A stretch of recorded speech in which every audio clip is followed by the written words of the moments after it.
हाँ जी सर साहब, वाहिगुरु जी का खालसा वाहिगुरु जी फतेह। सर साहब, आज सुप्रीम कोर्ट का एक फैसला आया है जिसमें सज्जन कुमार को उम्र कैद की सज़ा निर्धारित की गई है, तो इससे आप कितना संतुष्ट हैं? वाहिगुरु जी का खालसा वाहिगुरु जी की फतेह। आज जो 41 वर्षों के बाद 1984 से लेकर आज 2025 का 41 वर्ष बीत जाने के बाद जो सुप्रीम कोर्ट का फैसला आया है कि सज्जन कुमार जैसे व्यक्ति को उम्र कैद की जो सज़ा दी गई है वो बहुत ही कम है। मेरे हिसाब से सुप्रीम कोर्ट को इतने लंबे अरसे के बाद फांसी की सज़ा जो है वो भी कम होनी चाहिए थी, लेकिन कम से कम फांसी की सज़ा तो मिलनी चाहिए थी। ये उन माताओं और बहनों से पूछिए जो 1984 में जो 3000-4000 सिर्फ दिल्ली के शहर में ही जिनको इतनी यातनाएं देकर मारा गया, परिवार के साथ घरों में आग लगा दी गई, उनकी छतें तोड़कर पेट्रोल ऊपर से डालकर उनको अपने घर के अंदर ही जला दिया गया, कईयों के गलों में टायर डाल के जला दिया गया।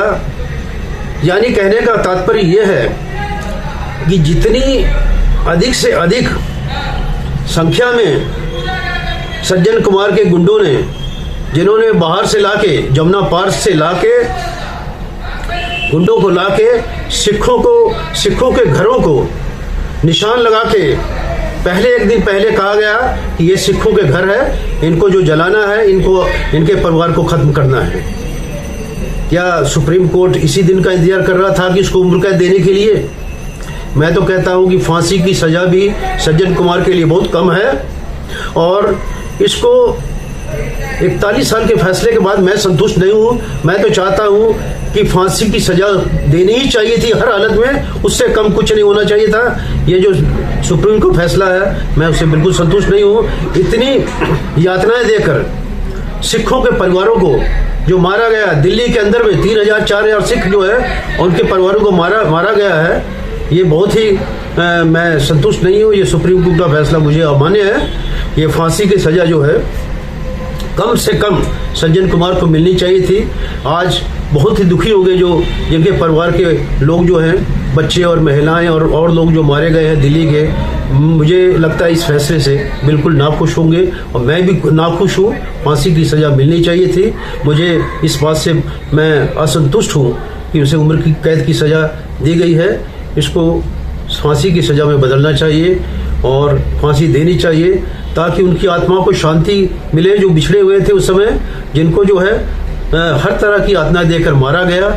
और आज की सरकार को भी मैं कहूँगा कि उसको कम से कम फांसी की सज़ा दी जाए, वो भी कम है, क्योंकि जो उन्होंने जघन्य काम किया है इसकी तुलना मुझे लगता है सिर्फ भारत में ही नहीं बल्कि दुनिया के किसी भी कोने में इस तरह की जो होती है उसको उम्र कैद से कम, उसको कम से कम उम्र कैद नहीं, उसके लिए फांसी की सज़ा होनी चाहिए। मेरी यही विनती है कि उम्र कैद, इस कैद की जगह उसको फांसी की सज़ा मिलनी चाहिए। वो भी कम है लेकिन कम से कम उसको मौत की सज़ा तो मिलनी ही चाहिए। सर साहब, बात करते हुए आप काफ़ी भावुक हो गए, इसका क्या कारण है? उस समय का मंजर याद आ गया आपको लगता है?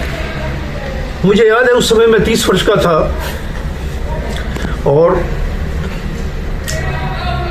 सारी स्थिति जो है सारा ब्लैकआउट कर दिया गया था। सिर्फ आकाशवाणी एक होती थी, बाकी कोई दूरदर्शन नहीं था उस समय। और जो भी उस समय छापा जाना चाहिए था वो छापा नहीं गया। आकाशवाणी से भी सरकार के पक्ष में ही बातें की जाती थी। मैं उस समय साधुवाद देना चाहूँगा BBC न्यूज के मार्क टुली को, जिसने बड़े ही कष्ट सह के जो है ये ब्रॉडकास्टिंग अपनी उन्होंने रिकॉर्डिंग की, बहुत ही कष्ट सह के छुप छुपा के किस तरह जो है, और उसने सच्चाई को सामने लाया।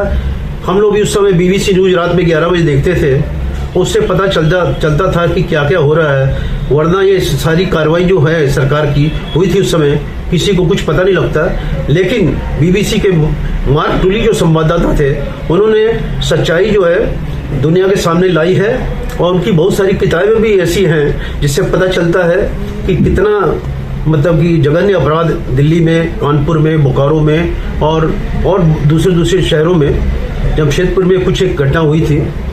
तो ये सारा चीज़ जो है हमें मार्क टुली संवाददाता बीबीसी न्यूज़ के, उनके द्वारा पता चला। उनकी किताबों में भी हम लोग पढ़ सकते हैं, लिखा हुआ है। बड़ा ही अपनी जान पर बनकर उन्होंने छुप छुपा कर किस तरह न्यूज़ कलेक्ट करते थे और बीबीसी में प्रसारण उसका होता था।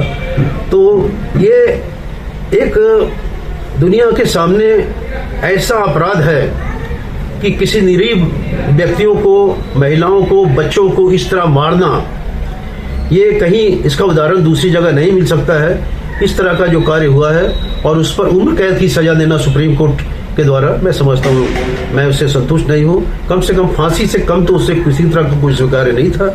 मैं फिर से कहता हूँ कि फांसी की सजा ही मिलनी चाहिए थी सज्जन कुमार के, बल्कि वो भी कम थी।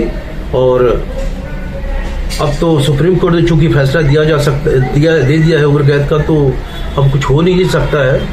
लेकिन कम से कम ऐसे लोगों को ऐसा सबक मिलना चाहिए कि आने वाले समय में कोई भी इस तरह का कार्य ना हो, इनकी हिम्मत ना हो इस तरह कार्य करने की। मैं सिख कौम जो आज आहत है कि इस व्यक्ति को फांसी की सजा क्यों नहीं मिली, इसे उम्र कैद की सजा क्यों मिली है। तो मैं एक बार फिर से कहूँगा कि सिख समाज जो हमारा जो है पूरे देश के अंदर में, इसके खिलाफ एक आह्वान चलना चाहिए, एकजुट होकर हमें ये करना चाहिए कि इसे फांसी की सजा ही मिलनी चाहिए। मैं यही निवेदन करता हूँ सरकार से कि फांसी की सजा इसको उससे कम कोई हमें स्वीकार्य नहीं होगा। भाई का खालसा।